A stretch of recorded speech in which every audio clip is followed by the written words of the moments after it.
Guys, आप लोगों को हमारे यूट्यूब चैनल कंप्यूटर गुरु 04 में आपका स्वागत है। आज को आप लोगों को बताऊंगा कि कैसे टैली में रूल ऑफ अकाउंटिंग कितने प्रकार के अकाउंट खोले जा सकते हैं। तो सबसे पहले हम चलेंगे वर्ड में एक आप लिख लिए चैप्टर में कि कैसे कैसे किस प्रकार से यह खोला जाता है और क्या क्या इसका काम की है। तो सबसे पहले हम पर्सनल अकाउंट और real account, nominal account, 3 account आपके खोले जा सकते हैं। ठीक है, इससे ज़्यादा भी खोले जाते हैं, लेकिन इतना रूल है आपका 3 हिसाब से, 3 के हिसाब से खोला जाता है। ठीक है, तो सबसे पहले personal account, real account, nominal account के बारे में जान लेते हैं। पर्सनल अकाउंट क्या है? लगभग वो सबके पास आपके सेविंग अकाउंट होगा, पर्सनल खाता, बचत खाता होगा। ठीक है, और वह रियल अकाउंट आपका जैसे कि किसी बिजनेस के लिए खोला जाता है। रियल अकाउंट और फिक्स अकाउंट, ठीक है, करंट अकाउंट जिसके बोलते हैं, करंट और करंट और फिक्स। ठीक है, नॉमिनल एक कोई पैसा आपको रिसीव हो रहा है, डिस्काउंट रिसीव हो रहा है। ठीक है, उसके बाद इंटरेस्ट ब्याज आपको रिसीव हो रहा है, इसके लिए आपको नॉमिनल अकाउंट का उपयोग करना पड़ेगा। ठीक है, उसके बाद ये पर्सनल अकाउंट है क्या आखिर?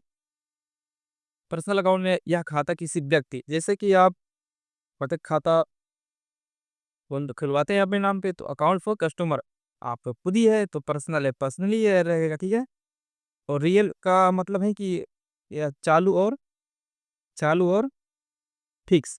ठीक है, इसमें क्या है कि आप चाहे जितना पैसा जमा करें और निकालें। ठीक है, ये आपका एसेट है, इसमें ब्याज कम मिलेगी और पर्सनल पे आपको ब्याज ज़्यादा मिलेगी। यही फ़र्क रहता है, ठीक है, चालू में और बचत में।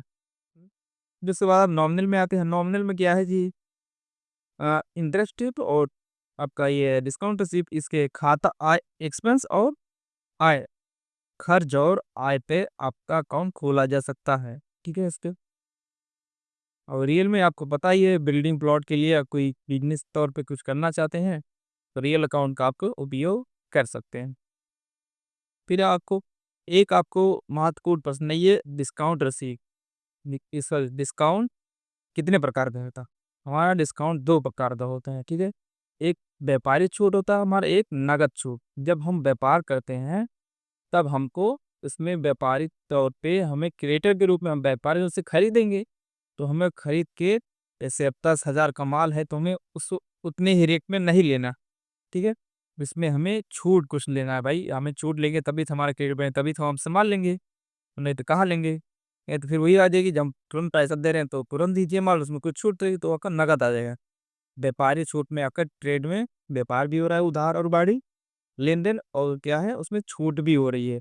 ठीक है, 10,000 का है, आप ₹50, ₹200 आप छुड़वा सकते हैं। ठीक है, 300, 1,000 जितना चाहें अपने हिसाब से मैनेज करके छुड़वा सकते हैं व्यापारिक में, कि भाई व्यापार कर रहे हैं, क्रेडिटर हैं, कुछ तो बनता है ना।